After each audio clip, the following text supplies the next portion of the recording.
Hello everyone, good morning, হরে কৃষ্ণ, রাধে রাধে। আজকের ভিডিওটা এখান থেকে শুরু করছি। বর আর মেয়ের বায়না হয়েছিল আজকে স্পাইসি ম্যাগি খাবে, মানে যেটা আমার স্টাইলে আমি বানিয়ে খাওয়াই। তো সেটা খেতে ওরাও পছন্দ করে, তাই যেরকম বলা সেরকম কাজ এনে হাজির করলাম।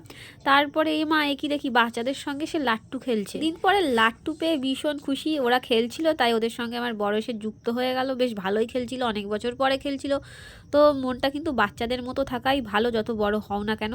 তারপরে স্নান করে রেডি হয়ে বেরিয়ে পড়লাম লং ড্রাইভে। না না, একদমই লং ড্রাইভে যাচ্ছি না, আমরা যাচ্ছি একটা যাওয়ার পথে বাইপাসে বিখ্যাত চায়ের দোকান পড়ে, এখানে চা না খেলে একদমই ভালো লাগে না। আমি যতবারই এখানে আসি চা খাই। তো দেখো ওইদিকে হচ্ছে কলকাতা থেকে মানে আসতে হবে, আর এদিকে কৃষ্ণনগর থেকে আসতে হবে। এই যে মাঝখানে যে চায়ের দোকানটা, সেখানে তোমাদের খেতে হবে শান্তিপুরের বিখ্যাত চা। আর এখানে যে একবার চা খাবে, এখানে বারবার সে চা খেতে আসবে, যেমন আমি আসি। আমরা যেখানে দাঁড়িয়ে চা খাচ্ছি এখানে কিন্তু একটা না অনেকগুলো চায়ের দোকান আছে, কিন্তু তোমাকে বিখ্যাত চায়ের দোকানটাই আসতে হবে। এখানকার চা খেলে তোমরা বারবার এখানেই চা খেতে আসবে, যেমন আমি বারবার যতবার শান্তিপুর আসি এখানে এসে চা খাই, প্রায়ই খাই। যেহেতু বাড়ির কাছে এসেছি তো বাড়িতে না আসলে হয়, আগে থেকে ফোন করে বলেছিলাম যে একটু যাবো, দুপুরবেলা একটু খাওয়া দাওয়া করবো।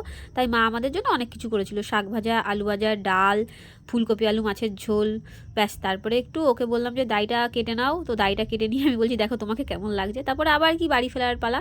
তো দেখো অনেক দিন পরে কেউ একজন চালাচ্ছে আর আমি পেছনে বসে আছি, সেজন্য ভিডিও করতে ইচ্ছা করলো, কারণ বেশিরভাগ সময় আমি চালিয়ে চালিয়ে শান্তিপুরে আসি। আর সব থেকে মজার বিষয় জানো তো, আমার কাছে এখনও লাইসেন্স নেই, মানে এখনও লাইসেন্স বের করতে পারিনি, কারণ আমার বর আমাকে লাইসেন্স বের করে দেয় না, কারণ ও জানে যে লাইসেন্স বের করে দিলে আমি অনেক দূরে দূরে চলে যাবো, সেজন্যই দেয় না। যাই হোক, এখন বাড়ি ফিরছি, দেখা হচ্ছে পরের ভিডিওতে। সবাই ভালো থেকো, টাটা, গুড নাইট।